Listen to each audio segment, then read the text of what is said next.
You already know what it is. Shout out to everybody on the check-in, man. This is the official Storm Warning Show. It's going down tonight. Up your way. I'm excited. I'm feeling good. Got some amazing guests in the building, but first and foremost, let me introduce my wonderful, my beautiful partner. You know what we call her, Hurricane Kiss, baby. Good evening, good evening, good evening. What's up, y'all? How you feeling? You feeling good? I'm feeling good as hell. You ready for tonight? Yes, I am. It's gonna be a lot of truth telling tonight. So you sure you ready for that? I'm absolutely ready. No doubt, no doubt. And you, sir? So to the people. Oh, I'm sorry. I'm just humbly storming on the general. Salute to you all. Peace and blessings. He the biter. One biting love. off my color today. It's going down. No, you bit off my colors. Off my colors, son. Yes. It's going to be an awesome show. We're going to talk about a lot of things tonight. And one of the things, too, we're going to talk about why are we so afraid to tell the truth and express ourselves? Yeah. So that's our topic. Oh, shit. Tonight. So it's going down. Make sure no matter what platform you are listening to us on, you share it out. All right, so shout out to everybody watching us live right now on YouTube. Salute to everyone watching us live right now on Twitter, Periscope. Shout out to everybody watching us live on the mother site, WBKS1.com. And salute to everybody listening to us live on the TuneIn app. If you spread don't around. have it, go download it. It's free. Go download it. It is free, people. Real. It's free. I like free stuff. I like free stuff. Yeah. You know what I'm saying? I do. Word. All right. I know Champ Town like free stuff. Why not? Why not? No doubt. Shit. So we're going to talk about that and salute to everybody trickling in on the FB platform, on my page and everything. We're going to have some real conversation tonight. All right, so y'all already know what it is, man. And I'm just going to do the split screen right now and introduce and just bring our guests onto the show in the building. We have my dude, Brian, Champtown, Harmon, in the building.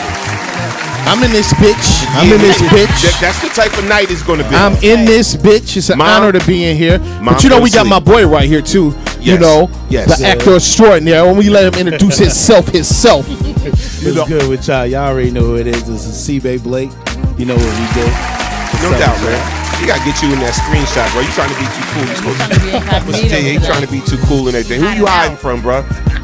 Well, that's why we gotta tell the truth tonight. Oh, Lord. All right. We're not gonna have the feds coming to the door, right? Oh no. We let those days go. Did you tell your wife you was coming out tonight? She knows I'm coming out All right. tonight. Well, Okay. now she knows I'm out tonight. All right. My wife knows I'm here. Yeah, she She knows know I'm I'm here. working. How do you All see where I'm at? Right here. No doubt. No doubt. Young A. Blake, one of the real OGs out here in this Appreciate. Jersey area, you know. Yes. I'm just floating around here on some real shit. As you see, no security guards, no bodyguards. You know, I feel any rapper that's a male.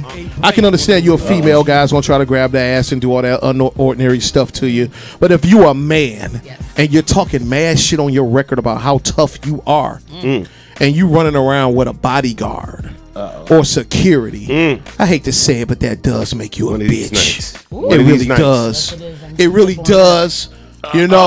You know, I roll with the legends like Ice-T. Champtown. You know, Chuck D. let You me know, introduce these guys just roll He just went around. right in, didn't he? Oh, they go right around. On, they go right around on subways. They take cabs. They take trains. They take buses. They are down with the community, and you know that's why I like this, and that's why I'm coming off like this, because this feels like the community. You know, radio is supposed to be for the community. Yes. And this is that feel here, right doubt. here in Jersey, where I'm at right now. And it just feel good to hop a subway, that up. hop a train, and come to your local radio station to drop that shit. So go ahead, man, do your thing, Norm. Nah. I'm just saying, bro. First of all, my man Detroit, born and raised. You know, we just got back from Detroit and everything. So I'm real excited to have my dude in the building, and he has a hell of a story to tell. A hell of a story to tell. You know what I'm saying? He's from the east side of Detroit, Michigan. The East Side, Yes. the home of Charles and Vale. No doubt. And That's right. he's done some big things. One of the things too we're gonna talk about tonight is Fairport. Eminem. Marshall Mathers, yeah, Marshall Mathers. one of the greatest wordsmiths in the history of rap I music. totally agree with you, sir. Absolutely. I You totally cannot agree with deny the wordsmith game of Marshall Bruce Mathers III. Ooh, get the government. you. He said Marshall That's Bruce something I didn't know Mathers. before. Bruce. Did not know. This is going to be interesting. Yeah. Definitely one of the greatest wordsmiths in the history of rap music, but has a real bad case of amnesia. Oh, so we're going to talk about that. Now, look, first and foremost, let me get the phone number out. So if you got anybody that you want to call in or whatever, Right. let me get the phone number out to y'all. Y'all can call in Let me 646 swallow my drink. 233. 1302 Again, that's 646 233 1302. 02. You can call in. You want to chime in on what the brother's saying and what we about to talk about and everything.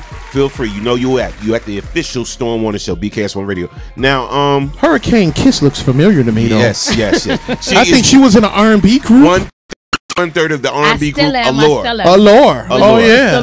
We're still afloat. Yes. Didn't y'all redo All Crowd Out? We Yes. did. We're Oh, 112. yeah. Shout out to 112. Never wanted We got a to new see single out things now. your way. So if you need some material, it's Okay. called Like I Do, Okay. featuring DJ B from the Bronx. Okay, you doing your thing up We'll in send this it out. bitch. We're Yes. trying. We're trying. Hurricane Kiss. Storm, Norm the Storm General. Norm was familiar too. Storm Norm was who? Where you from, Storm? Hey, listen. He trying to This always is keep not that, this is yeah, not yeah. about me right Yeah, now. okay. It ain't about. It's not about me. we We're gonna talking about talk it. about Champtown. We're gonna bring up my past. We're talking about everybody. Fuck it. Now, That's I see you got a documentary out, bro. That's right. And before we even go into that, let's just tell the world just a little bit about yourself, your background as far as you being an artist as well. Right. Because Yeah. now you're a filmmaker now. That's right. I graduated. No doubt. But I still rock a show. And I still bust your ass on that live show, so don't ever get it twisted. I am definitely one of the greatest live performers in the history of hip-hop music. Just ask Run DMC. I done checked in shows from them. Keep it No at doubt. 100. I done stole the show from them. They had to pull the plug on me. I was so relentless rocking that shit. So look, you're going to see that on the Untold Story, Detroit Untold Story DVD. It's a lot of stuff that's not in the movie that I could put on a DVD. See, when you make a movie, it has to have a script. It has to be formatted a certain way. And see, I was so attached to it because, you know, I know all the legends because I am one of the founding fathers of Detroit hip hop. So it was so hard for me to put 60 hours of footage into 2 hours. And I was just pacing and what am I? Oh, I gotta keep that. I gotta keep that. And if I would have kept on, I would have never made the movie. So my Right. daughter which was 21 at the time, say, move your ass over. And she edited the entire movie. Did she? Wow. Unbiased to anybody, to anything. Just wanted to make sure her pops had a dope ass movie. Okay. So she edited it. So that's why we got the Untold Story Detroit Hip Hop right now on Amazon Prime and Google Play. Edited by my daughter Michaela. She did a great job on it. Chuck D was so proud of her when he seen it. He actually couldn't believe that she edited the entire movie. Shout out Michaela. So now, when it comes to the DVD, gloves off. I don't care about a script. I'm just throwing footage on top of footage on top of interview on top of footage. It's just gonna be a crazy fest. So let me ask you this. I see you have a lot of connections and you've been around some huge, amazing people. Prince, yes, being one of them. Prince was my Kid Rock, Speedball Bobby, aka Speedball Bobby, Jock and Trump with them fake ass teeth now. Now, but Kid Rock is my white brother, from another mother. We go way back. We used to tip cows together and shit, running around in Detroit. Kid Rock, to keep it 100 with you, is probably one of the dopest DJs ever. When it comes to cutting and scratching, it's probably Jazzy Jeff and Kid Rock. Okay. That's how fucking good he is. Yeah. I think Kid Rock is not really happy with himself that he's a country singer. I think he just did it for the money. I bet you, I know it's hard to look in that mirror every day with them fake teeth and just be like, damn, man, I could have kept rapping. But, I kept it real with him because, Eminem was on my label for 5 years before Dr. Dre had him. Let's and I know Eminem was a wordsmith. And I told Kid Rock, you're going to have to pick a guitar up now. Your name is Kid Rock.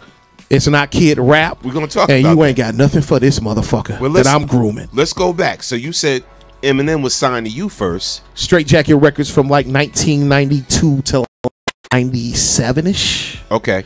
I'm the first person to put him in his real music video.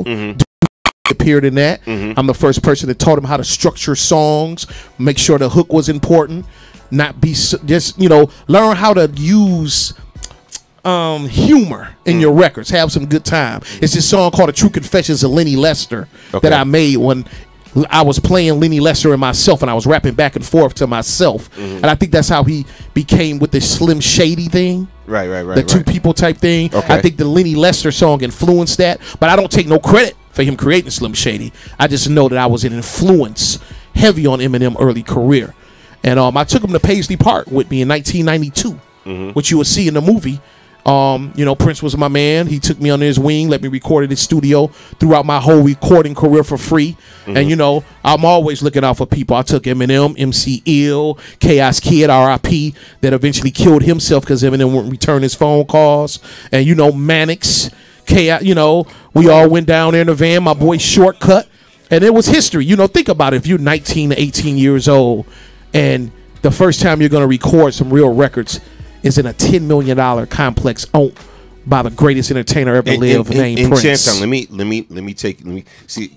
I love interviewing with somebody. You really don't have to interview. You just let them rock. But let's get it all out here. We got to segment it. We got to segment it, bro. Okay. So let's go to Prince. All right. Okay. How did you first make that connection? How did you meet Prince? And what was the experience like? Harassing him. Okay. I was like 16, 17 years old, and I was a heavy FedEx user at a young age. I understood that sending a regular letter in the mail, it's not going to get to nobody. But when you send a FedEx letter, they got to sign for it. So I used to just send FedEx letters to Prince, and I used to write in purple and green crayon, like the Joker is coming. The Joker is coming to Paisley Park. So they got sick of it, and the Vice President Alan Leeds called and was like, "Okay, look, we don't sign a rap. We don't really know what this shit is, but so unfortunately, we're not going to be giving you a record deal here at Paisley Park." So I'll say, "All right, whatever. You're going to sign me." So I kept on, and I kept on. So I got a letter from Alan Leeds saying, "Prince wants you to come record a record." So I sampled his song "Let's Work," and I made a song called "Work Together." He loved it. I sampled Tambourine. I made a song called Crazy Styles, and he loved it. And from that point, he was like, "You are welcome here to record whenever you want. You just take care of the engineer. No fees are included. You can use my studio forever. Really? That's what's up. That's what's up. Yeah. Now, is that in the documentary as well? Like footage of you in Prince's studio and? Oh yes, yes. The Paisley Park footage is definitely in there. Okay. Oh yeah, no question. That's what's up. Oh Now you and before you signed M. Okay. Did y'all have a friendship before that? You know, I've been doing Detroit hip hop since age 8. Okay. Me and a guy named Esham. A lot of people may know him. He got over 30 cassettes and CDs released. He was doing some hardcore Dover worship and rap and shit. But Esham used to be my beatboxer when he first started. And me and Esham were like mega superstars in the hood by the time we were 10 and 11. We were selling out like Holiday Halls and V Odyssey Hall, and we had names for ourselves at a very young age. So we all came out of the Black Man Disco Dan's basement, which I consider the Detroit Motown for hip hop. Okay. He's like the Cool Herc of Detroit hip hop. And I came from there. Esham came from there. Eventually Kid Rock will make his way over there. So what I'm trying to say is Detroit hip hop was on a major level at least 13 years before Eminem even came to the city. Okay. Because see, Eminem is not from Detroit, Michigan. He's from St. Joseph, Missouri. Dun, dun, dun. And Eminem didn't really come to Detroit until he was like a teenager. And it's just so crazy how they used the Marshall Mathers LP, the album, and they showed his house he was in. He was probably in that house like a year. And they act like this is the house he grew up in. You know, my house still stands on Fairport. My mother is still in the house I grew up in. You know what I'm saying? So let me ask you this real quick. Real all right, talk. so all right, being that you said that, you know, he actually grew up in Missouri and all of that. The movie 8 Mile. So when you see that, when you watch that movie and you saw that movie, Okay. how much was that fiction and how much was fact? Right. It was all fake. It was all fake. Yeah, we covered that in the Untold Story of Detroit hip hop. But let me say this: I liked 8 Mile. I thought loved 8 it. Mile was a good I loved movie. it too. I love to see Eminem running around for 2 hours thinking he me. I thought it was great. He did a good job acting like me through the movie. To be honest with you, because why I say that is because Eminem wasn't the top dog that everybody ran behind. And if you live in Detroit, you know that he's playing me in the movie. You know, Eminem was probably Cheddar Bob in the movie. You know, the real, you know, it was Eminem, Proof, and 5ella, my dogs Mud and Thyme. Those was the crew that hung out every Monday and Wednesdays to go to these hip hop events, and we would drive down Woodward and shoot hookers and crackheads with paint guns for fun. Actually, me, Proof, and Eminem went to jail for that shit.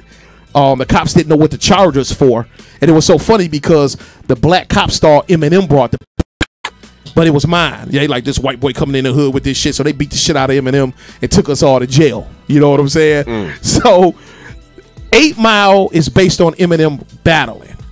As you will see in the Untold Story of Detroit hip hop, Eminem was not battling. He was just coming to a club every week trying to gain acceptance from a black audience. Okay. And they would boo him and boo him and boo him every week. It took me to start standing on stage with him for them to stop booing him. Because I'm 10 years in the game already with mad respect. As one of the greatest battle rappers in the history of Detroit rap as well. Okay. So once I stand on stage with him, like, oh shit, he's fucking with Champ. I guess we better start listening a little more to him. So the movie 8 Mile wasn't him battling on some Rocky Balboa shit like this white boy came into the city of Detroit and knocked out Mr. T and fucking Apollo Creed and conquered all black people and became the greatest rapper in the world. It didn't go down like that. He had to have a pass to cruise the city streets of Detroit, just like Kid Rock had to have a pass to even come to Detroit because white boys were not allowed in Detroit. Let me tell you something. What I learned when I went to Detroit, and I'm not gonna put nobody on blast because I don't want to say certain names. Blast their ass, yeah. Nah, I ain't gonna do that because I got love. Like, let me tell you, we went out there. They treated us like royalty. Oh yeah, They showed us a lot of love in Detroit. Different day there now though. Oh, yeah, no, it's a rebuild time. No doubt. I see that too. Yeah. In certain parts, it looked beautiful. Oh yeah. Yeah, it looked beautiful. But when I went out there and I asked why isn't a certain person out here, you know, for this premiere and whatever, I was told that he wasn't allowed to come to Detroit, and they won't let him in Detroit. He has problems in Detroit. He can't come out here. So I'm not putting nobody's name He on got myself. to, though. Is he a white boy? Is he a black boy? He's not white. He's not white. He's not white. So He's a black actor? Yeah. A black rapper? There you go. He's a black rapper. There you go. And he's from Detroit or from another city? He's not from Detroit. Oh, okay. Okay. He rolls with a certain set. Okay. You know what I'm saying? I don't get off into that gang shit like that. You know, Right, to be honest. right. You know, no disrespect to them. That's their lifestyle. Right. You know, I come from Fairport, the home of Charles and Vale. Right. And my boys are known as the best friends. They were the most notorious hitman for hire organization in the United States of America that's responsible for 150 murders. So, you know, they weren't, you know, they didn't wear the red and the blue. They just went out here and did what they did. And they perfected it. While I was perfecting my rap skills and perfecting rocking the shows and touring the world, they perfected the drug trade and hitman trade. And you grew from that, though. Yeah, I grew up with them, too. They were my best friends. They actually lived right across the street. See, like E40 said, you got choices. You know what I'm saying? Right. Growing up as a kid, I was the first one to hit you in the head with a golf club. I was the first one to swing the baseball bat at you. I'd probably be the first one to shoot a 2.5 at you, you know, growing up as a kid. But music stopped me from doing all that shit. I had something to go for. You get love from Prince at 17 years old. Right. You kind of change your whole perspective on life. Absolutely. And with that being said, and it's funny because I had a conversation with somebody, right? You can't truly be successful in this music game. You can't be a gangster and an artist. You at some point in your life, you got to choose what you want to be. And I see a lot of people like Tekashi getting caught up in these cats getting caught up in the game. I never heard one rap record from that guy with the rainbow hair. Yeah, but see, I've never heard a record from him. See, that's the choice you got to make. So you chose to continue making music in your art form and all of that. And don't get me wrong, I never fell out with my dogs. Right. Never. Right. You know, that's what they do. That's what I do. It was no fallout, no nothing. Real talk. Yeah. Okay. And again, shout out to the listeners. And like you know, we here at BKS, we don't condone no violence and nothing like that. But we like to keep it 100. And I like to hear people. We are the world. Yes, exactly. We are the children. We are the ones who make a brighter day. So let's start giving. Can I get an amen? Wait a minute. Amen. There's a choice we're making. Remember that line. There's a choice. Oh, Lord. Come on, Keith. It's true. We make a better day. Just you and me. There's a choice we're making. All right. So now. So now on that note, let me play a little clip of the trailer. I want the people to watch live. See, we visual here at BKS on Radio Stone Warner Show.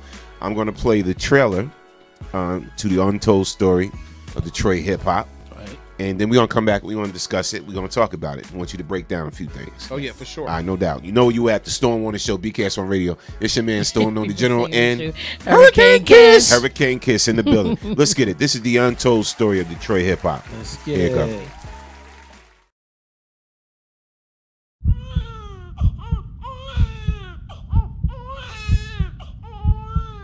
It started off as a rap contest, and I had never seen the kid before. He rocked the mic. I was like, oh my goodness, who is this white kid? This boy is dope.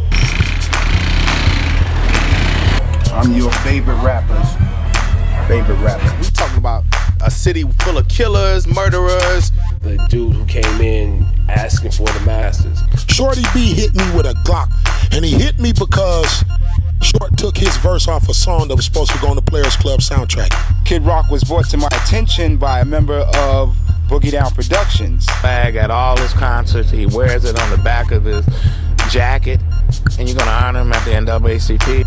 That's the battle cry of the Confederacy, who fought to preserve slavery. That'd be the only I asked you about. Eshawn.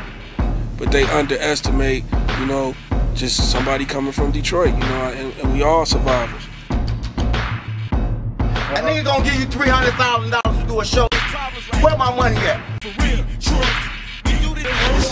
I ain't with that. We can basically say, step up, you gonna get. The one thing I know about Brian is his word is his bond. Shamtown laid the foundation for anybody who came up off of Detroit rap. This is the truth. This is the truth. This is the uncut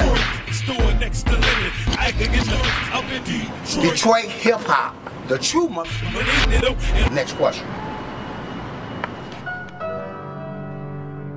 You don't need to be at the top to be efficient, man, to be able to take care of your family. Detroit was and still is very necessary.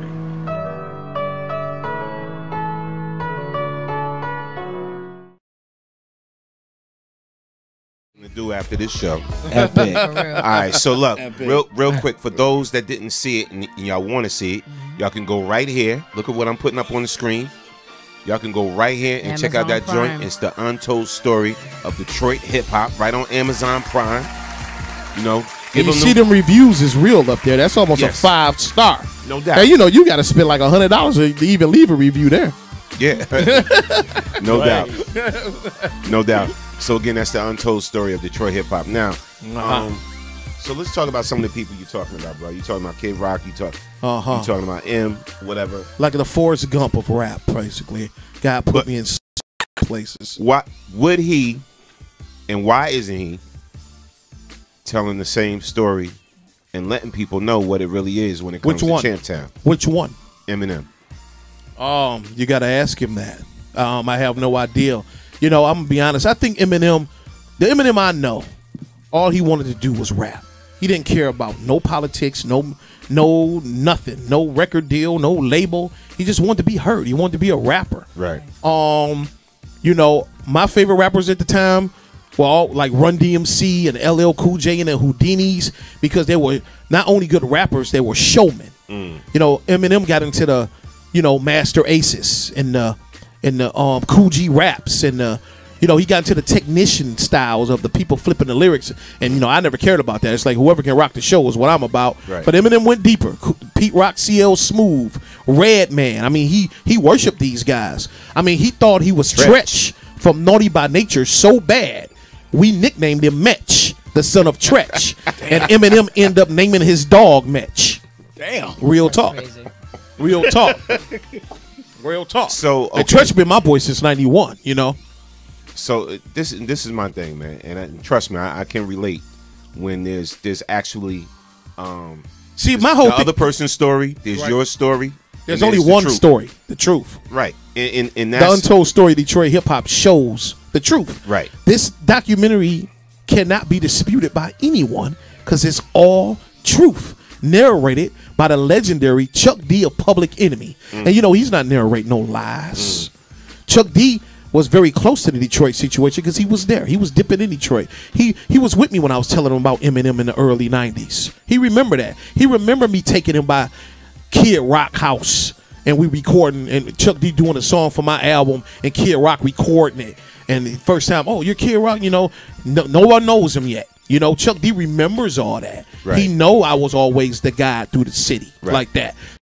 No lies being told in Untold Story Detroit Hip Hop. It been out 3 months. I got no disputes. How can you dispute the truth? So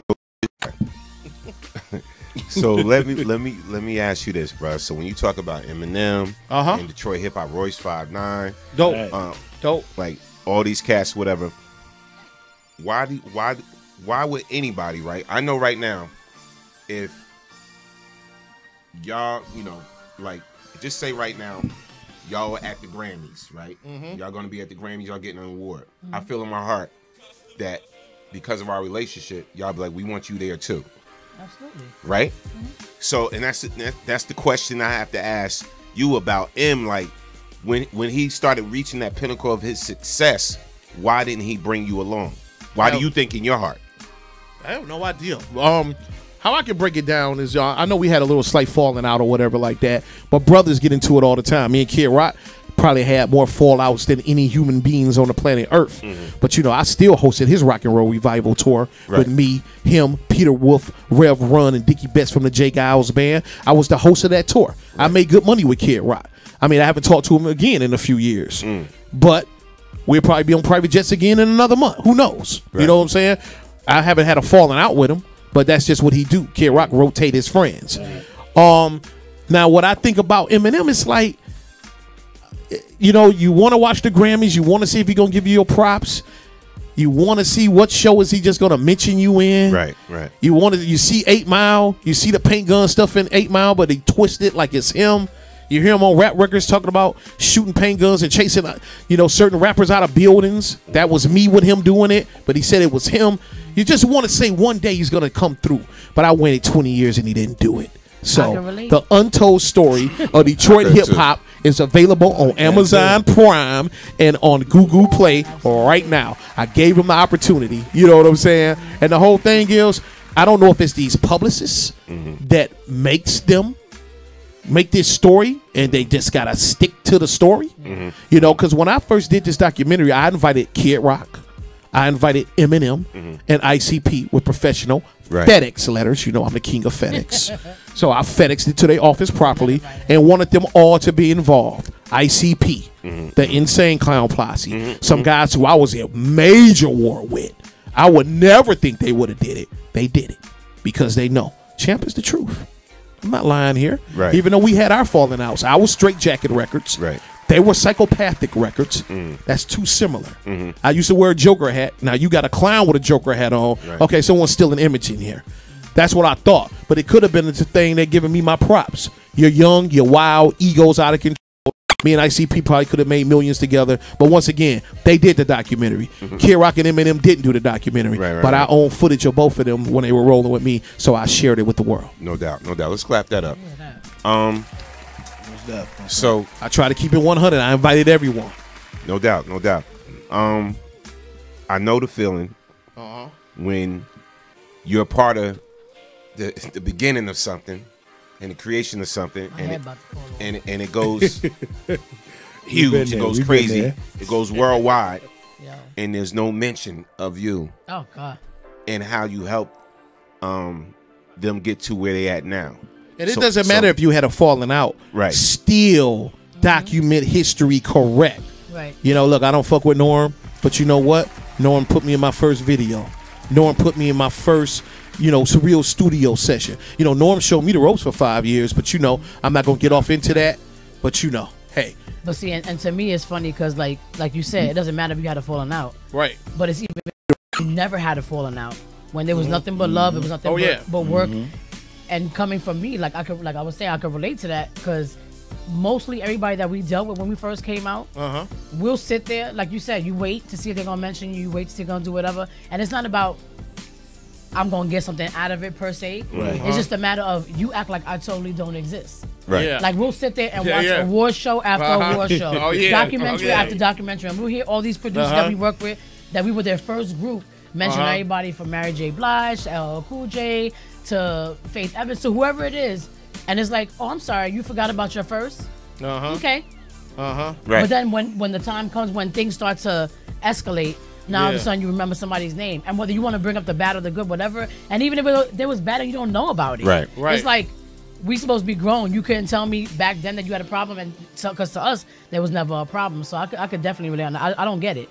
I don't get it. It's like Kid Rock, for example. Like I said, we have our ups and downs and stuff. And the Beast Crew is a crew of mostly all DJs. The Black Man Disco Dan, Hot Mix Ben, Quayton, T-Bone Jones, Mr. Glide. I was the premier rapper there. Kid Rock joined the clique. And we looked out for everybody like family. Esham surfaced it. And, we looked out for family. But see, when you're coming from the hood, we understand the mentality. If you have a bag of chips, you share it. Right. You shake them out. You shake them up. You want a couple, you want a couple. If you got $1 and Fagos cost 25 cents, you buy 4. And whoever, hey, divvy it up. That's our mentality, and that's how we show hospitality and love. Right. But when you're not really from the city, and maybe your father was a greedy motherfucker, because most business people are very greedy. So maybe their upbringings or something they seen makes them be like me, like a bitch. Right. Now, shout out. Somebody actually said they're checking it out now. They just went on to the link to Amazon Prime and they're checking it out now. Love, appreciate that. Hope you enjoy it. No and doubt. We actually had a comment from Jerome Mitchell. He said, "What you know about the Detroit Band Gangsters cards on sale for rapping?" And then he said, "Sorry about that. In the 90s, it was a rap group called the DBGs." Oh yeah, Riddler, sexy like an MF, time to bone, sexy like an MF. Sexy like an MF. Riddler's in the movie. Now, crazy. He mentioned the DBG. Shout out to my man Jerome Mitchell. Yeah. Shout out to MC Hammer. Yeah, Jerome Mitchell is a world-renowned guitarist, Yes. and the DBGs hit him up where to play guitar on their tracks and their music. So if you ever need a guitarist, Oh yeah. that's the dude. I can make the connection, man. Yeah, the Riddler, he was in that group, you know, and I used to call myself the Joker, man, and me and the Riddler was always talking about doing something. Maybe we'd do it on the soundtrack. No doubt. Now here's the crazy thing, man. So right now, if Eminem was in a room by himself and he pulled up and watched this whole documentary, I'm sure he had to see it by now. How's he gonna feel? What do you think is running through his mind? What can run through his mind? It's actual footage. It's not me just. This is the story of a guy named Marshall. He was hanging over at Champtown House each day. Champtown taught him how to rap and know his mother, and that was long ago. Now here's a story of a white boy Kid Rock. I mean, the shit is not like that. This shit is actual moving footage of Eminem on stage getting booed. It's actual footage of Eminem rolling a Paisley Park with me. Eminem digging boogers. Eminem. I mean, it's the footage. I mean, the footage don't lie. And it's not about making it look bad. It's just about Eminem was rolling with me. When he was rolling with me, I was proud of Eminem when he was rolling with me. I'm like proud of him now because no matter what he want to say, I know what I've done for him, and I know I'm a major part of his success. Every Grammy, every award, everything. It's safe for me to say if Kid Rock and Eminem never met me, it would have been a whole nother ball game. If Kid Rock never met the black man, it'd have been a whole nother ball game. If ICP never met Esham, it wouldn't have happened. And I can vouch for that. And I can say that strong and tall, and it would not be challenged. Because if you in the D, you know Champtown is on that east side, nigga. And you know that my word is my motherfucking bond. Real talk. You heard you can't challenge it. Storm Warning Show. Listen, you got any questions you want to ask my man, please feel free to call in and talk to Champtown. You can call in right now. 646-233-1302. You already know what it is. But let me say this. This movie just ain't about the white boys in the hip hop from Detroit, even though Detroit is the white rap capital of the world with Kid Rock, Eminem, and ICP selling millions. This is about the legends. Awesome Dre, who kicked the door down for us. Detroit Most Wanted, Mossy Ski, who is Jackie Wilson's grandson. The great Jay Dilla, whose father was a Motown musician. The legendary Proof, R.I.P., whose father was a Motown musician. This is the mighty Joe Riz, signed to Too Short. This is a legacy of Detroit heroes. 5 Ella, K-Stone, the first person that made the phrase 313. K-Stone made that shit up. Now Detroit is known from 313 because of K-Stone. AWOL. You don't want none of this. These are legends that didn't just happen to me. It happened to over 60 iconic, legendary MCs and people in position in Detroit hip-hop. And the thing is this. When you are multi-platinum and you have that platform and you can come get Ford Field with 60,000 people and headline it, you do the fucking right thing. I'm putting all the Detroit legends on this bitch, and I'm closing. Clap that up. Right. Clap that up. You have a responsibility. Here's my thing, right? So when I hear you talk about Detroit and you're passionate about it, and you know what? Even when we went to Detroit, I realized how rich in history Detroit is when it comes to music, period, hip hop, whatever genre, just very rich in its history. And it's like I'm going back as soon as I can. Actually, I'm trying to put together a concert out there, a show out there. Okay. So I'll talk to you more about that. Oh yeah, we make it happen. Yeah, no doubt. So talk about that. But when you see for years, right? So when you talk about hip hop, period, you've heard the East Coast story. Right, you heard the East Coast New York story, right? Then you heard the West Coast story, and everything, right? So my thing is, and then you heard the Atlanta story, about hip hop. Yeah. So like Detroit, and it's funny that we talk about Detroit. I'm like, how does anybody bypass Detroit when you start speaking about when you start speaking about hip hop and its greatness? You can't bypass that city, and it's true. I mean, whether we want to admit it or not. And I know a lot of my friends that's listening to me right now is like, Norm, you always put M in your top 5. I get in the beefs over people I'm close with. Shout out to Cool V. If you Cool V with, you know, the DJ Bismarck. Come Master Cool V. Yeah, that's transforming all that mess. That's my fan. Yeah. So shout out to my dude, but we used to get into go back and forth all the time when it came to M, because I'm like, yo, he's in my top 5. He's in a lot of people. But he used to be like, well, how you just gonna throw M in your top? There's so many other people. So you mean in your top 5, you're gonna throw M in there? What? Like with me, here it is, right? And I'm gonna come back and give you my take. Here it is. Why I always put M in my top 5. Okay. All right. So if you got this rap over here, that's dope. And all he's talking about is guns and drugs, right? And Cristal, whatever like that. Name one record, right? On M's album when we knew M, not talking about when you knew him, but when we knew M, where he was talking about Cristal and how he was slinging drugs and guns and everything.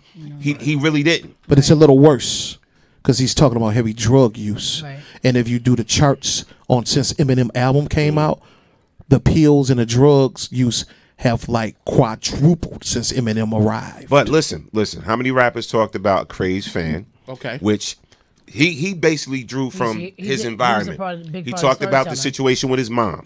He talked about the situation. Situation with his mom? Eminem? Yeah. It's not true. It's not true. His mother loved him. His mother did everything she could so for that him. what he was saying about Munchausen syndrome and all of that wasn't true? Eminem mother, let me tell you, she's a crazy ass lady. But she's the type of lady that will walk into Walmart and just fucking bust a bottle of pickles on the floor and just slip and fall in the shit and sue them. And go get a car. But she'd make sure M had that car. You know what I'm saying? She's a different animal. And Debbie's my girl. You know what I'm saying? I'm still cool with Eminem brother to this day. Nate, me and him still straight. You know, I got love for little Nate. You know what I'm saying? But Marshall mother was a little different, but it's not what on the records. It's not that crucial, man. Like, damn, man. And as you listen later on the last album or so, he came back and apologized for all that. He got a song, you know, I think Spike Lee directed the video for. He apologized for doing all that to his mother. Okay. So once again, you got caught up in the hype. You still think it's a trailer park there. You still think M walked out that trailer park on 7 Mile in Gunston or 6 in Gratiot, and there's no trailer parks in the city of Detroit. See, this is the reason this documentary is so important. I'm touring the world with Public Enemy, and I'm rocking 30,000 motherfuckers hardcore every night, and I'm coming off the stage, and white boys like, what trailer park you from, champ? It's like, what? I ain't from no fucking trailer park. So Detroit has been misrepresented for these years. And the fucked up part about it is all these other niggas just sit back and just let it happen because maybe we can get down with them. Don't say shit. Don't make them mad. Don't tell the truth. Don't say you ain't from trailer park. Let them keep rolling. We might can get on. That's bullshit. No trailer parks in the city of Detroit. And once again, this is entertainment. It's like making a movie. Right. So I'm not mad at Eminem and them for saying, you know, making their little things, or Kid Rock, you know, making their fairy tales up with their publicists and stuff like that. Long as it don't affect us. But what they're doing is affecting the culture and all the other people out of the city of Detroit. We're being looked at a whole different way that's not true. So let me ask you this. I'm going to ask you this question right now that I got you on the airwaves, BKS on radio, the Stone Warner Show. Okay. Do you think? I'm listening. All right. Eminem. Everybody's top 5. Yeah, that's a tough one. That's a tough one. If you are a hip hop guy and you going for the ridiculous ass wordplay of an MC, it's almost like he sold his soul to be that damn good. You know, which I think he did. But I think Royce the 5'9" is better than Eminem. To be honest with you, I think. What you got to listen to now after you do this interview is, okay, this is going to be a prime example. Go get you 10 classic hip-hop records. Let's play KRS-One, My Philosophy. Let's play Public Enemy, anything from them motherfuckers. Let's play LL Cool J. Let's play Eric B. and Rakim. And then you scratch, hi, my name is, you tell me, is he in your top 5? All right, but is he in your top 5? Let me say this. Eminem doesn't have no substance in his records, really. 8 Mile song, Lose Yourself. There we go. He's out. You can't do that. Lose Yourself. No, that's cool. That's cool. I like this because this is going to go back and forth. Lose Yourself is an incredible movie record. It's probably one of the best movie records I ever heard. One of the best records. Lose Yourself is incredible. Eminem is one of the greatest wordsmiths in the history of rap music. But you tell me this, and I'm going to walk out this motherfucker. Eminem is probably one of the worst live performers in the history of rap music.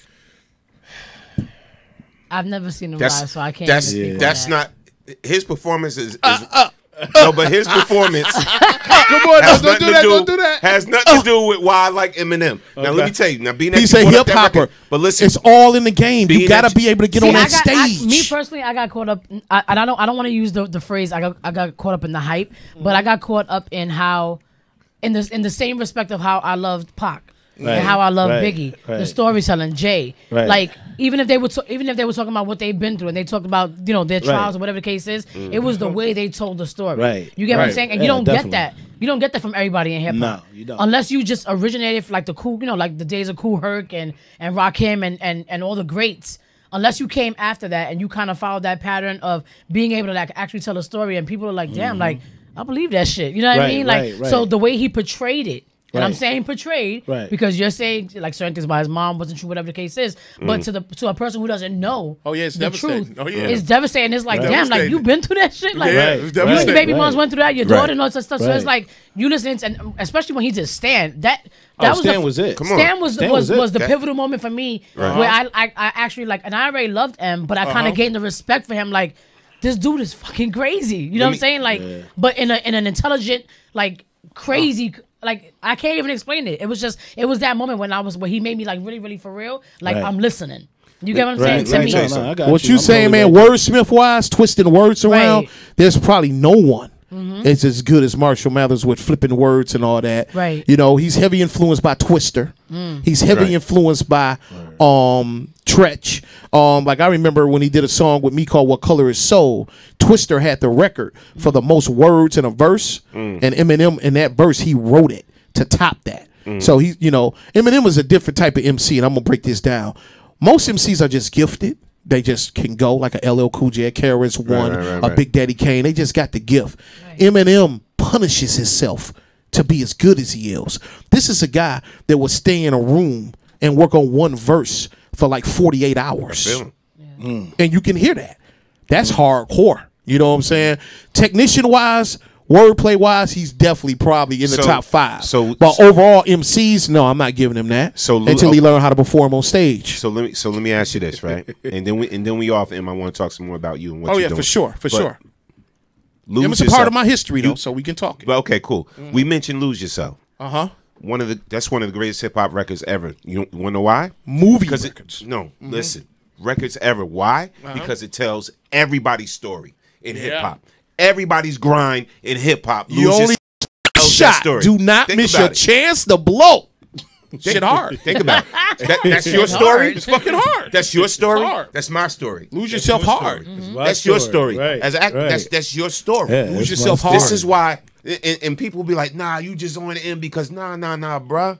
Listen, break down his lyrics and listen and break down the wordplay and everything.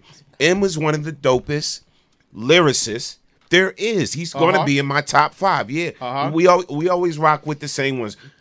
Biggie, Pac, this, that, whatever, like that. Come on, because at the end of the day, it's all about delivery. So even if I'm sitting here right now, like I'm not disputing what he's saying because I don't know no better. You get what I'm saying? Like he has his own personal story. I'm not knocking his skill with anything I'm saying about him, because I would have been fucking with him back in '92. So I saw something special in him. Exactly. So anybody who's just listening, once you hear him, it's like this dude is nice. But at the end of the day, it's like you listen to his delivery. Most cats nowadays, like honestly, you can't have somebody just come up here and say, "Oh, spit M's verse on so and so." Right. It's not gonna be the same because he makes you believe that shit. You know what I'm saying? So it's almost like if you hear Biggie, so nobody can recreate a Biggie, Pac, Jay-Z, Nas, Illmatic. Like there's certain albums and certain verses or certain moments in especially in hip hop. I think more than R&B that you listen to it and it's like, can't nobody touch that. Right. Even if they never even went through the shit, like he made you believe it. Right. You get what I'm saying? Right. So that's why I feel like this documentary is gonna be crazy because now it's like, okay,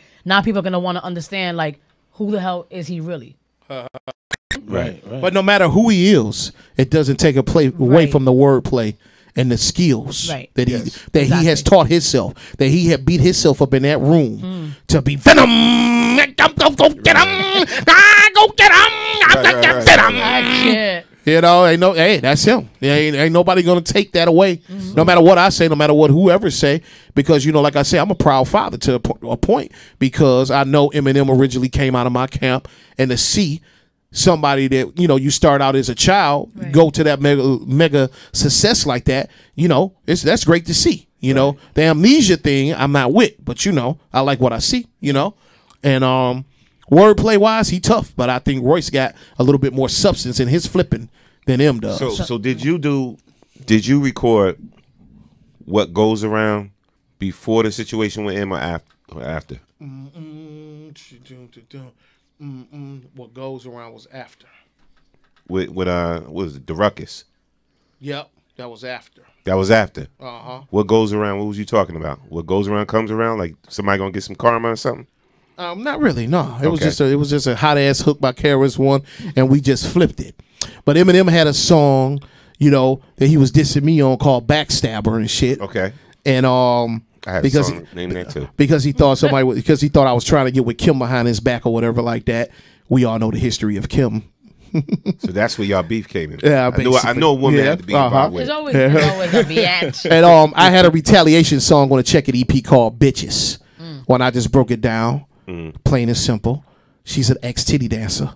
You know that bitch is iffy. She lap dance for 10. What would she do for 50? I think we're done here. Okay. All right. So, I would drop mine too, so now we're getting to my brethren. Now we get into the root of you and M's beef. You think it's a beef? It's not really a beef. It's a beef. You know why? Because he should still be in your life. As much as you helped him with, and as much as you done for him, he should still be a part of your life on a business level and on a personal level. Maybe so. Not really. With this hip hop shit though, everybody grow apart. It happens to Dr. Dre. It happens to Eazy-E. It happens to, you name it. Ice Cube ran from NWA. Fuck these, no Vaseline. I mean, that's why I hate hip hop. It's people will look for things to make the fallout official, but it's something else in their hearts that make them want to tug away. They want to I don't want to be up under this guy. I want to do my own shit. I know he's teaching me too much. This is hard for me to deal with every day. This motherfucker got his shit together. I gotta go. It's other underlined shit always. Right. You know what I'm saying? So hip hop, that's why I always hate it, because it's the business where everybody falls out. Everybody. You name it. You can't even sit here. Run DMC hate each other right now. Chuck and Flav ain't together right now. Right. This is that type of shit. So is this over a bitch that he talk about? He want to kill. He done said he wanted to kill Kim on the record over 100 times. It's much. It got to be something deeper than that. It's ain't about no bitch. I've been married to my wife with my wife almost 30 years. Like, what the hell? Like, she was around all this shit. Like, not one breakup. Like, come on now. Okay. Yeah. It's deeper than that, and that's why you don't hear that out there. They will love to be like, he tried to fuck him. You can't say that because every nigga know if I try to get a bitch, I can get a bitch. Okay, all right. We got some comments. Especially a white bitch like Kim. That bitch would be a hooker working for me on Gratiot right now, getting me my motherfucking money, bitch. Let me do my disclaimer real quick. The words and views of Champtown is not necessarily the views of BKS1 Radio. Because you love to lose yourself. I can't. We got a couple of comments real quick. Right. So Vic said this is his opinion. M did sell his soul, and I agree that Royce is better than M, but underrated. And then he said, yes, he is. His only live performance I liked was when he came out on Busta Rhymes' Touch It remix at one of the award shows. He's twisted but gifted. But he is sick when you murdering your ex-wife and dedicate the song to your daughter. Laugh out loud. And he said, and it's rare we had successful white rappers in the game. I mean, they people call him the Tiger Woods of hip hop. The bottom line is this though. You know, it's a lot of politics in hip hop, and we already know that, you know, the Elvis stories and the, you know, you name it, you know how it go. They always, you know, take the form that we create and make it bigger. But the bottom line is, when M got to that ballpark and he got to that plate and they threw them fast pitches, he knocked them motherfuckers out the park, though. Yeah. No doubt. That's the bottom fucking line. He did that. No doubt. So what's next for you, your journey, beyond the untold story of Detroit hip hop? What's next for you, man? Oh man, you know, me and my wife got a cooking show called Itis that's on YouTube right now, where people pull up in the hood in our house in Detroit, and they come through and they eat, and we interview them and we talk shit. We eat good, we drink good, and we talk shit. So the Itis is we about to get rid. Yes, it's on YouTube, spelled ITISZZZ. You know, the pilot episode is up there with the legendary Kool Keith.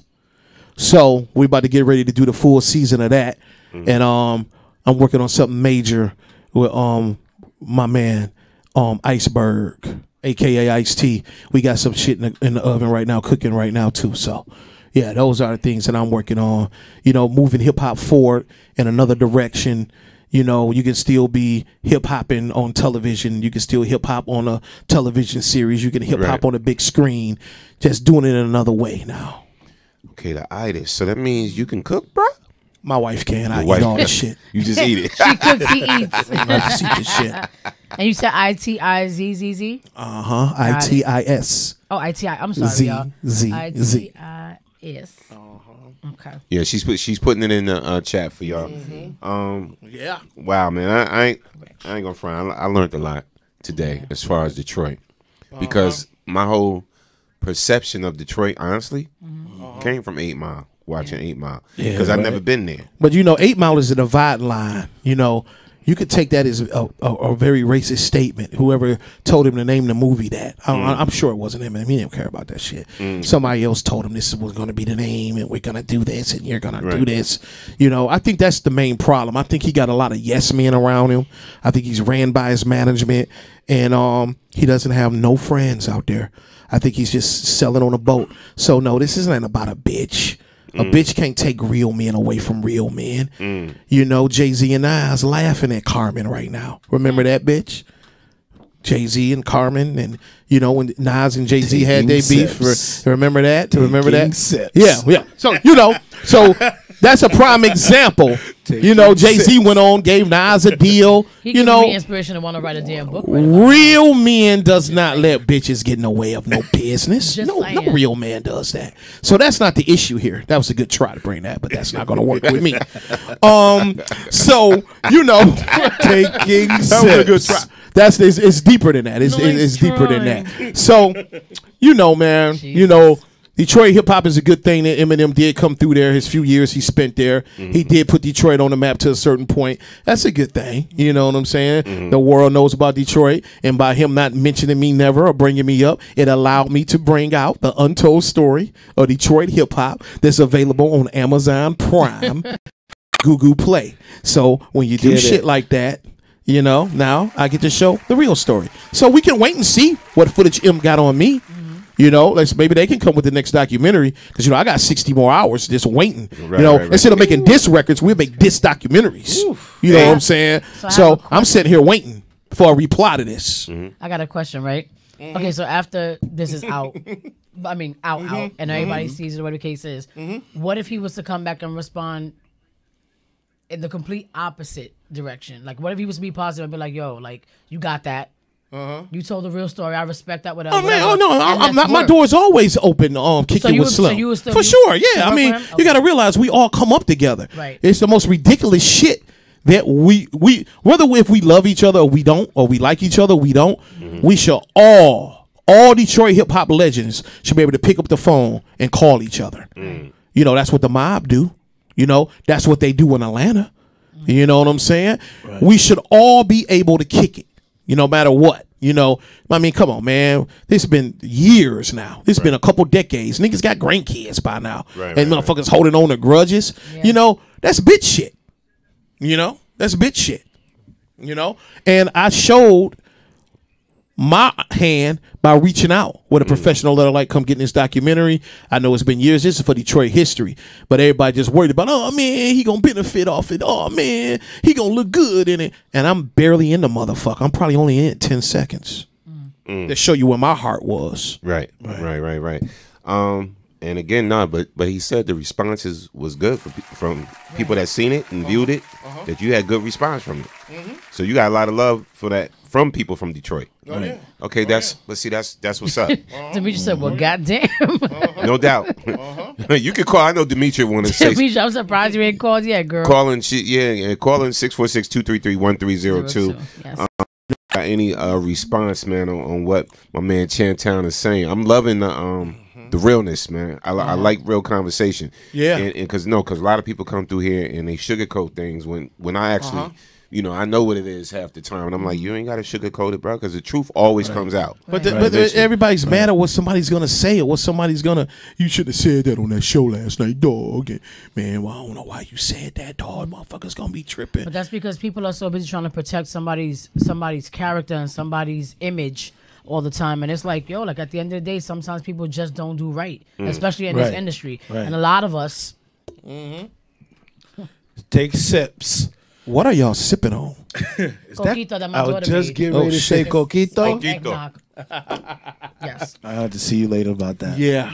I got 2 left for sale in the fridge. Come ask She been about selling it all week, man. But like honestly, like a lot of us are afraid to tell the story of our backgrounds. You know what I'm saying? And sometimes you got to put people on blast. Like, and it's not even to be like immature or to be like, an asshole about shit. Sometimes it's like sometimes people just need to know, like, we view these artists like they're gods and they're legends. And when I say that, like God, like the way people view Beyonce, the way people view even the Mariah and even whoever, and it's like, yo, what makes us so different from your mama or your grandmothers or you for that matter?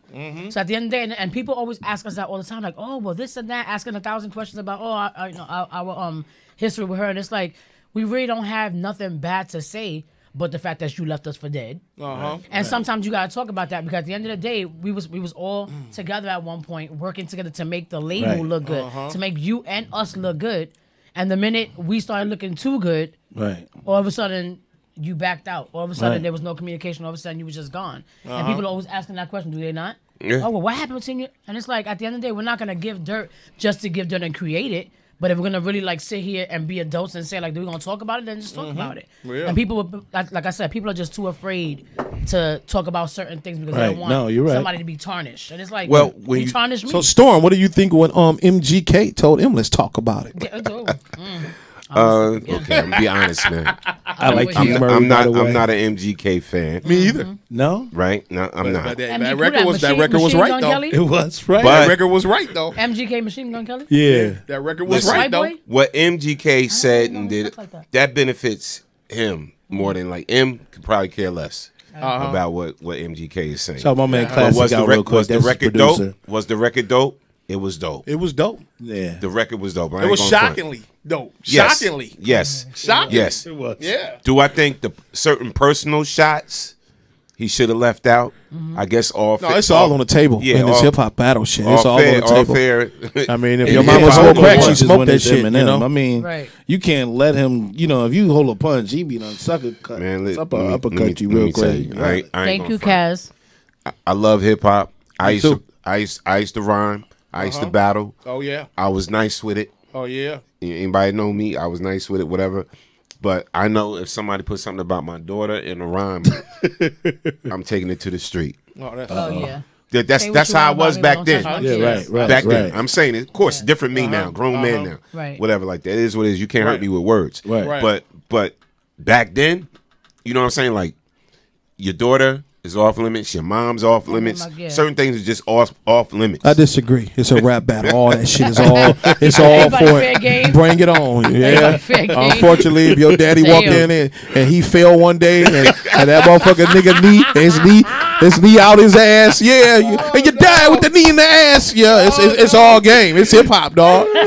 If your mama smoking, she a crackhead bitch. It's hip hop. It's war. Hip hop. If you want to, feel you. I mean, that's my opinion. I understand. I'm just saying. I think it went too far though, bro. It's never too far in a hip hop rap war. I hear cats talking about I'll murder your moms. I'll kill your kids. I'll do this and everything. I just be like, it's just form of art. It's just letting you know how mad you are at that person that day. Really? To me. I don't know.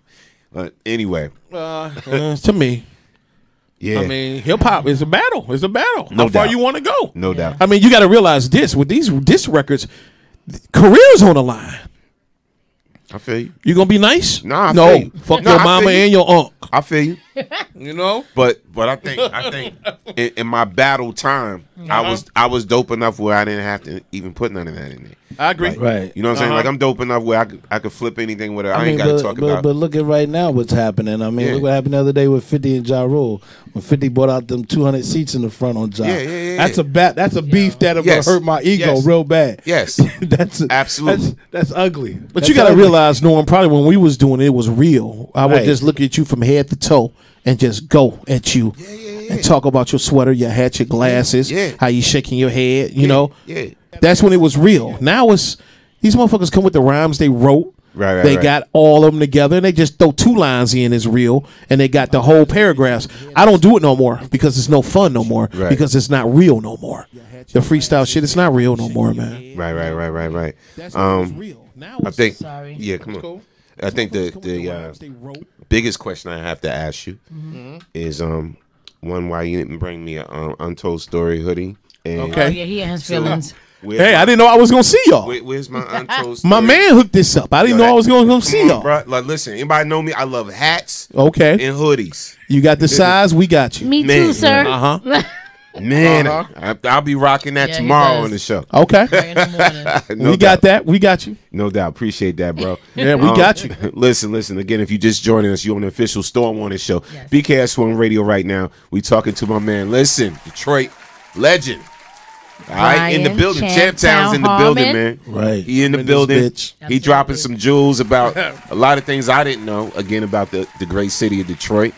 About M and Kid Rock. But it's about Awesome Dre too. It's about Detroit Most Wanted. It's about AWOL. Yeah. It's about Champtown. It's about Esham, the man that created the selling market for Detroit rappers, period. With his devil worship rap that made all the white kids go buy all the records. And we were able to tap into that market. You know, it's about celebrating everybody. Proof Mother, unfortunately, that passed away. Legendary Proof that passed away, you know. You know, great MC, you know. Proof, oh man, he should have been way bigger than what he was, you know.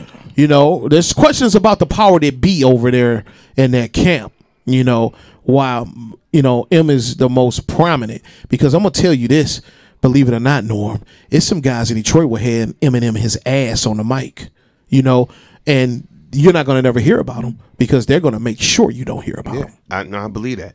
I believe M got the power. The shelf records, shelf albums. I believe that. Oh, yeah. And even just like what MGK was talking about, that's real. You know what I'm saying? All of that wasn't fiction. All of that wasn't fiction. You know what I'm saying? So that's bitch shit, though. Yeah. That's straight up bitch shit, you know? But I know they play that game over there. But what they got to know, too, is some of these street niggas play this other game. It's called, you might not make it to your office, nigga. Oh, yeah. I already know. I know. Let me tell you something, bro. And again, I know stories right now of cats that didn't get their royalty checks, whatever. Right? And cats that was signed to Russell, that rolled right up in Russell's office with the burner and was like, me and my wife need to eat, my kids need to eat, where my money? With the burner. Right. So I know who that was. So like I've been in the game for a minute. Drop them names. I'm dropping names. Be fair. Keep it real, Norm. You like shit real. I'm keeping it real, Sam. Yeah. But nah, I can't drop these names. That's the open. Listen. Real talk. They friends of mine. Respect. I don't want no allegedly. You know what I'm saying? I want no charges to come on somebody years later. But anyway, the craziness about it, man. This is why I can't wait to see this documentary, The Untold Story Detroit Hip Hop, is that, like you said, it's bigger than M. You got to realize you're an hour into the movie before you even see a Kid Rock or Eminem. Yeah. That just show you how deep the Detroit history is. Yeah. And they were going to actually sweep that shit under the rug for your favorite movie, 8 Mile. You know what I'm saying? They were going to replace our history with 8 Mile. And you were going to love that shit. And you were going to be driving around Detroit looking for that trailer park.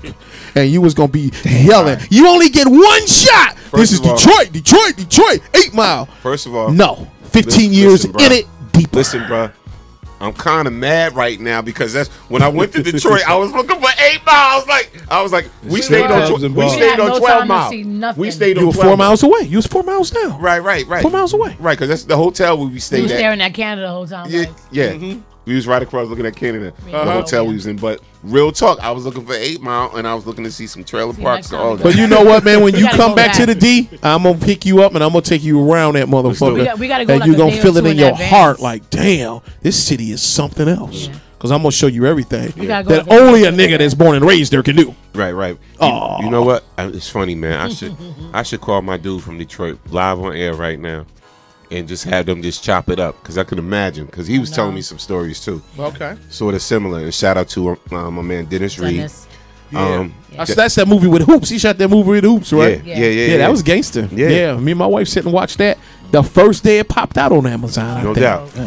No doubt. That's love. I love supporting the black filmmakers, man. It's a role to doing this, man. See, people don't understand. When I first started doing this documentary, Chuck D warned me.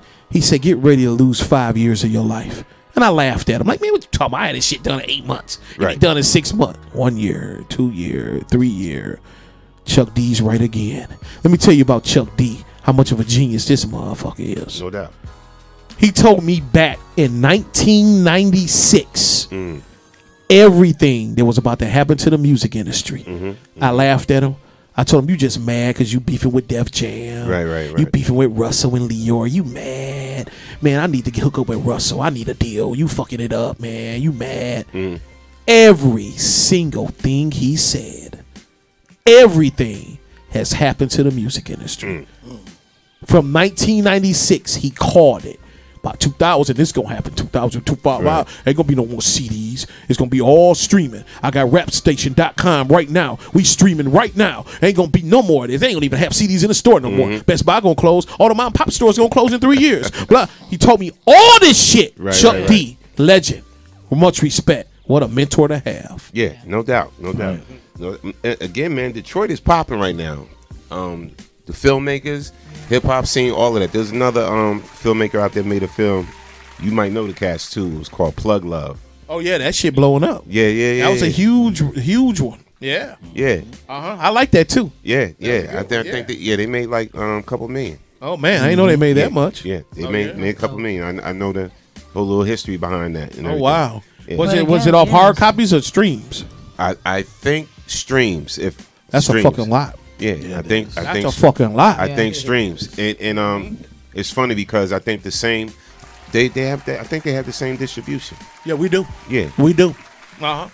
But it's about time though, because everybody always, like we said before, everybody focuses on the East Coast stuff, West Coast stuff. Like Detroit is a major spot. When you know what Detroit it is, City, everybody was Motown. they was mad at Motown. They were mad at because Motown ran the music industry 20-30 years. They did, but look how much they contributed to music. Like when when you think about music, when music was actually Really? music, like you can't. There's no not talking about Motown. There's no not talking about Motor City. Oh yeah, bugging so it's about time that more people are coming out and being able to let Detroit be a focus. You know what I'm saying? Like a conversational piece. No doubt. I'm glad. Shout out to Omar Purnell. He said, "What's good?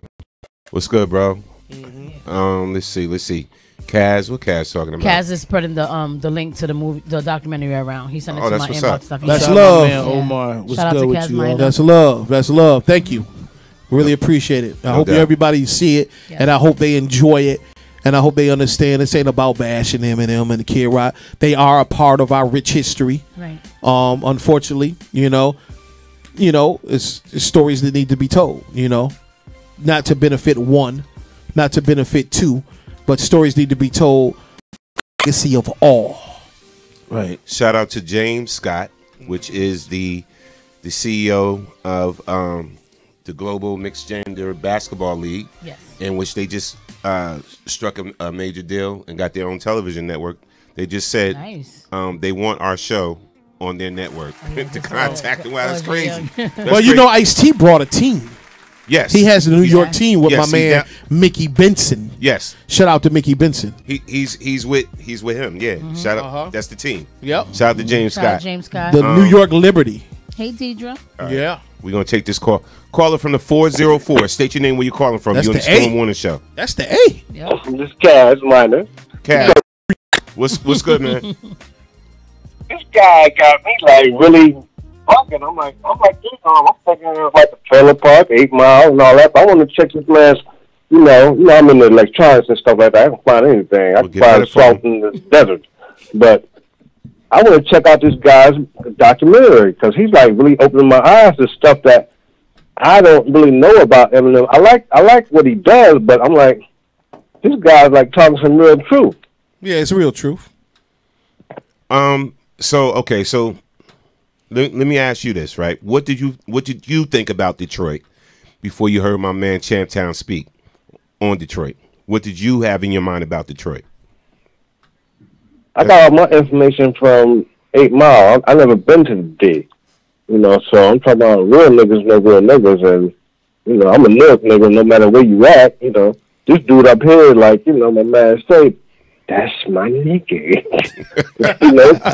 You know what? And man, you know, I couldn't let the history go down like that.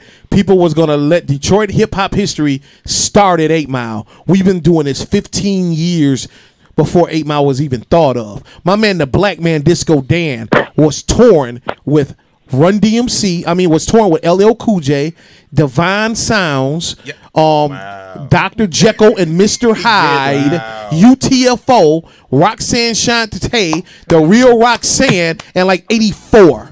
When Cool J had I Need a Beat, they was touring the world. And that's my man from Detroit, was on tour with the Fresh 4 crew with my man Pierre and BMX. So Detroit history was running way before, you know, and Slim Shady came about. Dre kicked the door down for us. You talk to Method Man, Andre 3000. They love Awesome Dre. You know, they saw him on MTV and BET and was like, whoa. Like, I was touring when I had Awesome Dre with me, and they was coming up to him like, whoa, Awesome Dre. Like, Method Man. I'm talking Andre 3000. Loving, you know, people that was kicking the door down for Detroit. Detroit Most Wanted. MC Breed. Another one. 45 minutes from Detroit, Flint, Michigan, kicked the door down. So it was major stuff happening, and it just got relabeled and restamped, and it's not fair to the culture, man. Well, you know it's what? not fucking fair. Well, I'm feeling because I'm talking about you the type of motherfucker I want to sit down and talk with because you talk more shit than me. This is true. The difference. That's a lot of shit talk. That's a lot of shit talking. The difference. The difference, though, Cass. He's talking factual stuff. That's the difference, brother. He talking fact. You know, you be on some bullshit talking about your $800 sneakers and shoes. Oh, but they real though. My shit's real. I know, brother. My shit's real. But this motherfucker right here, we need to sit down and talk.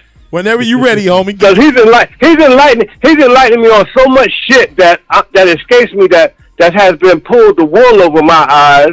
And I'm like, who is this? I never heard of this motherfucker either, but I'm like, I'm feeling him like hood, no hood, and truth, no truth, no matter how you put it out there. That's right. You can Google me. Just Google Champtown. It's all factual.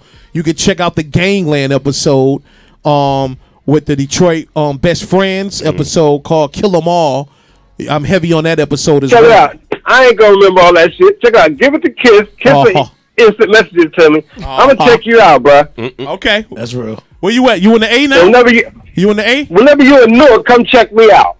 No doubt. Okay, no doubt. Shout out to Kaz, I out. was trying to get him to come to the holiday party this Saturday and everything, but he got to roll out. He got to fly out. No. Get that motherfucker to come to the show. I need to holler at him. I need to get my stats up. You know what? Thanks for calling in, bro. Kaz a platinum listener. He calling on every show. Much love to him, man. Much love. Like you say, real always recognize real. They can't be denied. I like that. Salute, man. Yo, this has been an incredible show. Yeah, absolutely. Incredible show, man. A lot of information. Not long enough. Not long enough, because I can actually talk to you about a whole bunch of stuff, bro. But you want to make sure Eminem stay in your top 5, which it will stay in a lot of people's top 5. Still in my top 5. Eminem will stay in people's number 1. You know, Eminem is definitely a wordsmith. You can't take that from him, hands down. But so is Awesome Dre. So is Joe Riz. So is Mossy Ski from Detroit Most Wanted. So is my boy from Triplex, Uncle Josie. You know, so is AWOL's Be Deaf. You know, hey, it's legends there, and they all can flip it with substance. I'm just saying, man, you leaving some names out. What's happening with Royce, man? R.I.P. to Be Deaf. Royce the 5'9". I said it all in one word. Okay. He's better than Eminem to me. Okay. You know, if I want to listen to an album, I prefer to listen to Royce's over Eminem. But there's hot young kids out there coming up like, you know, Saved by the Beats, my man Detroit Wine, and my man Verdict from Beneficial Records. I mean, there's some hot guys that are getting Royce ass. No doubt. You know? Real quick, let's take this call. Caller from the 404. Got a lot of 404 check-ins. State your name, where you calling from. You on the Storm Warning Show. What's good? What's up? This is D. Hey, D. What's going on? What's up? Hey. Nothing. Oh, listen, move the girl. But I was checking out the show. I'm gonna be honest. You know, I like what I'm hearing, but I ain't never heard of it. But I'm about to go check out this movie on my Prime. I went and found it. I'm just waiting for the show to end so I can watch it. Whatever. I'm not necessarily a big hip hop person, right? To be honest, I'm more of a. I'm like I like rock. So I love Kid Rock, and I just want to say thank you for creating him. You're welcome. And putting him out there. And hopefully he'll acknowledge where he came from someday, because you did that. You know? You know, Kid Rock took me on tour with him a few years back. He paid me real well. I hosted his Rock and Roll Revival tour. So, you know, Speedball Bobby, that's my dog. You know, I don't get off into the politics because he loved Trump. But, you know, Speedball Bobby, my boy. Oh, you don't love Trump. Well, let's see, there you guys. So look, that's right. Demetria, once you watch the documentary, because we don't have once you watch the documentary, we got to have a part 2 to this show. So even if I got to have my man, tell me that when I come. Yeah, and I'm fine with that. So even if you're not in Jersey, whatever, you can call in to the show and we'll talk about it. We're gonna talk about what she felt about it. Because just for the fact you said you're not into hip hop, I really want to know what you feel about the show.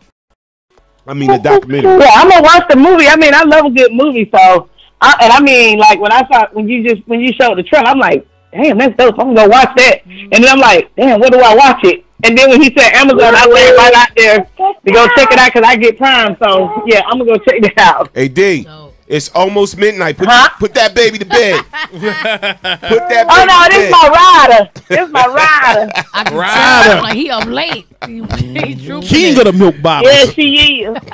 Queen of the Say milk hi. bottle. Queen. Hi, Mama. Say good night, Norm. Good night. Good night, guys. All right. Good night, Mama. Bye-bye. God bless. Oh man, so definitely. So look, man, you already know what it is. Yes. We've been talking to Brian Champtown Harmon. It's a legend, Detroit legend in the building. Got a brand new documentary out called The Untold Story of Detroit Hip Hop. Please go check that out on Amazon Prime. Here it is. I'm going to show y'all it right here. Very easy to go to. The Untold Story of Detroit Hip Hop. That's Awesome Dre right there. He kicked the door down. Oh, no doubt. He kicked the first Detroit rapper on MTV, first Detroit rapper on BET right there. Awesome Dre. Chuck D took him on tour that year, too. Dope. Yeah. So please make sure y'all go support that and everything. I'm gonna check out the other thing he was talking about too, the Gangland joint. Yeah. I'm the good guy. No, I'm the good guy. So. The good guy. I'm the good guy. That's what's up. Yeah, that's what's up, man. That's So where can people follow you at, and what's your social media and everything? Twitter, I'm Champtown. Instagram, I'm Champtown7. That's it. Yep. No doubt. Champtown7. And listen, this whole link, so I'm going to tweet this whole link of the show to you. All good. Right after the show. That's love. This show will be available to watch right after we go off live. So right after, y'all can watch this show again. Automatically on YouTube, BKS1 Radio TV. You can watch it live again on Twitter, Periscope. Just go to @BKS1 Radio ENT. You can watch it on the website, WBKS1.com. If you're on my Facebook, you're my Facebook friend or whatever, you can watch it right on my Facebook and everything. So Again, we on multiple platforms. If you missed anything Champ Town was talking about, you can definitely listen to it again, all right? You definitely going to want to hear it again because I'm going to listen to it again. Beast Crew. Beast Crew. Salute, my dude. It was a pleasure having you on. Family. You know it as always. Thank you. Real quick, just tell the world what's going on with you, what you doing. Oh, so real quick, y'all. Hanging out with me, this my nigga. Yeah. Big facts. That's big facts. That's the OG right there. Kick it. That's how we start this off. But next year, you know, we got the Eric Gardner film coming out. I can't really tell you too much about that. Okay. But that's a big project. I'm definitely big in that project. So look for the Eric Gardner film and Happy Season 2. As well as right now on Prime, I got a movie out called Bro. I'm starring in. It was produced by Michael Kenneth Williams, so that's out right now, and that's really it. You know, that's Michael K. Yeah, that's Omar from The Wire, right? Right. So you can check that out on Prime too, Bro. BRO. You know, make sure you check that out. And again, like I said, next year the Eric Gardner film. I can't really say too much. Hands are tied, and you know, from now on, you're gonna see a lot more of me with him. That's how we do. No doubt. Before I let you go, Champ Town. So you got the cooking show popping. You got this documentary popping and everything. You're working on some things with Ice-T. Musically, you done? You know, I'm actually writing a book called Perpetual, and the book will have an album in it for free called Perpetual. I got half the tracks together for it, and yeah, I'm gonna get the author under my belt, and you know, once again. When the legends call me out, I'll come do a show. You know, ICP reached out to me recently. And it was so funny because it was the album they dissed me on, and they asked me to come do the 30th anniversary of the album or some shit. And I came out and did it. They paid me good. I came and rocked it with them, and I rocked that bitch hard. So when the legends reach out, I go. I still fuck with Ice on stage. I still roll out with Chuck. I mean, Chuck D was talking about doing something for his incredible solo album. That he has out right now, the celebration of ignorance. Incredible album. We was talking about doing some spot dates. I was gonna do some dates with Chuck D. So you know, when the legends call, I'll touch the stage. Right. You know, when it's meaningful. Yo, shout out to Champ Town, man. Yeah, shout out to Champ Town. So, bro, listen, when you in Jersey, you on the East Coast, whatever. You family. Once you come here once. You come in with the right people, you family.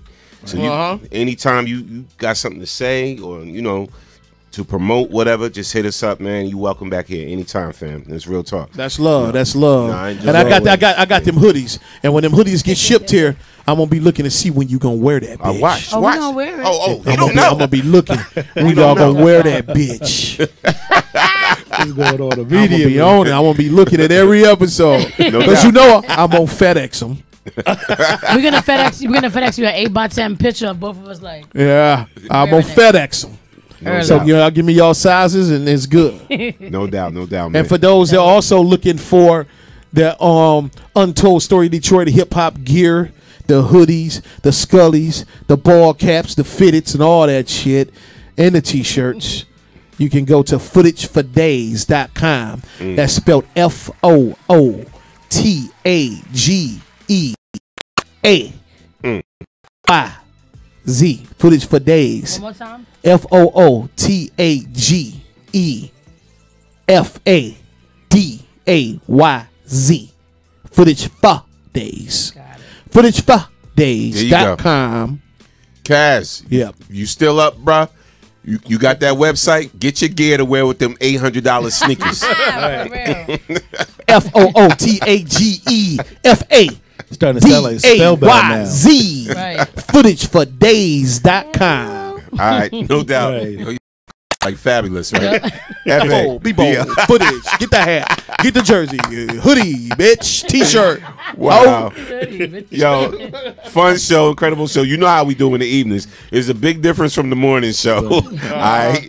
And again, make sure y'all follow my man Brian Champ Town Harmon. You know what it is, man. The official Storm Warning show.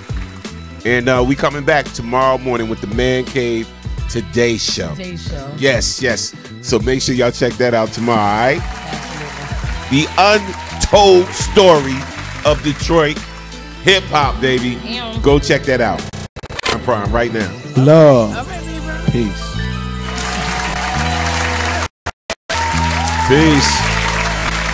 Dynamite!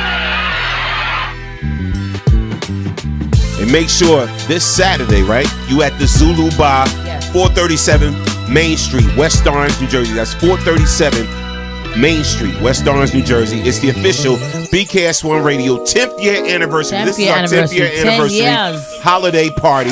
It's going down. The Who Owns the Mic open mic series is going to be some incredible talent rocking on that mic. So make sure y'all come out again to the Zulu Bar this Saturday, 7 p.m. to 1 a.m. We are rocking out. Only $10 to get in, Only y'all. $10 to get in. Awesome time. They got drink specials. Awesome food there. It's going to be an incredible night. I'm going to be on the ones and twos along with my man DJ Okie E.